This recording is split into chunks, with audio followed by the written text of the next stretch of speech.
you're going to see Debbie Wasserman Schultz, the amazing beauty, Democrat, sarcasm, in Congress, who tried to censor RFK Jr. The Democrats tried to not let him even speak, and the censorship is so rife. Here, she is enacting an attempt to silence him from being heard around the world in a closed-door committee.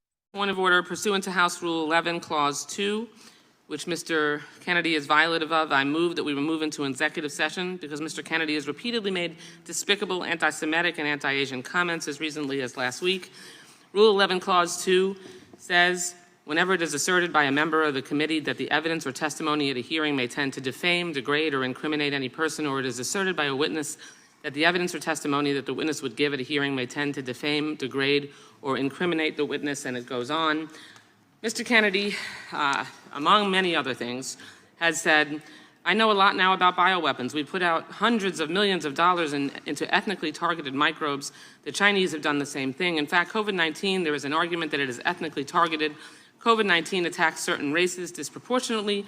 The races that are most immune to COVID-19 are— A lady making a motion or a speech. Now, I'm going to tell you what RFK had to say about Wasserman Schultz and the Democrats in a second. And I made a video just the other day. He fought bad with an extemporaneous speech that was magnificent. Here is the link to that. My point in showing you guys this, demonstrating the attempt to silence the voice of a very powerful, influential man, is because they don't want you to hear what he has to say.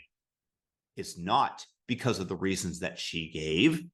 It's over and over again that they will use any excuse to silence and sideline somebody who is antagonistic towards the narrative that they are attempting to promote. They've done so using social media. They've lied about the Hunter Biden laptop. Now we know for a fact that the FBI knew that the laptop was real from the get-go.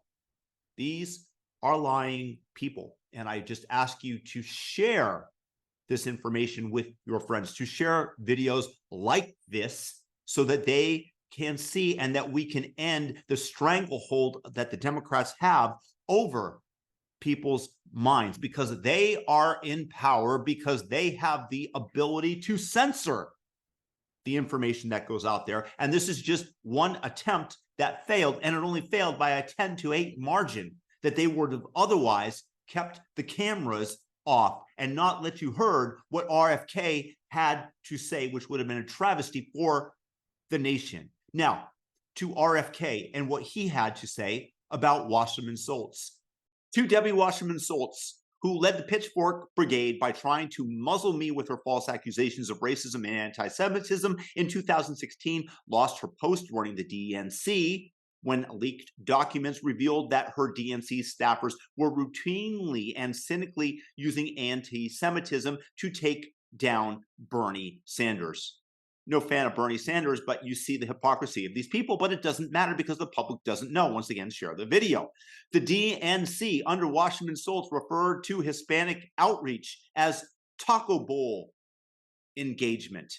This was from a WikiLeaks, I believe.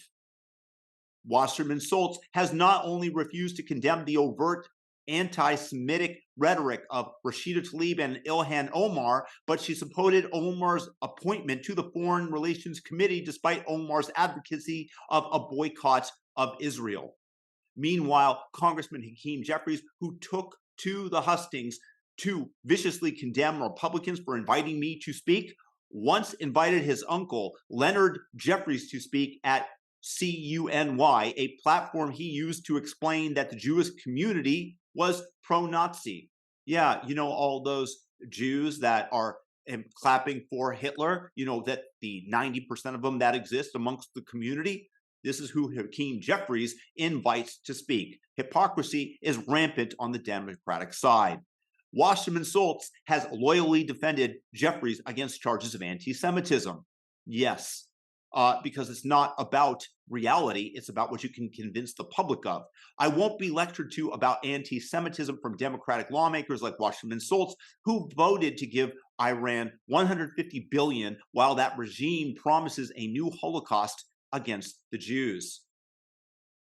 These are lying, evil people that only care about power. They have no affinity.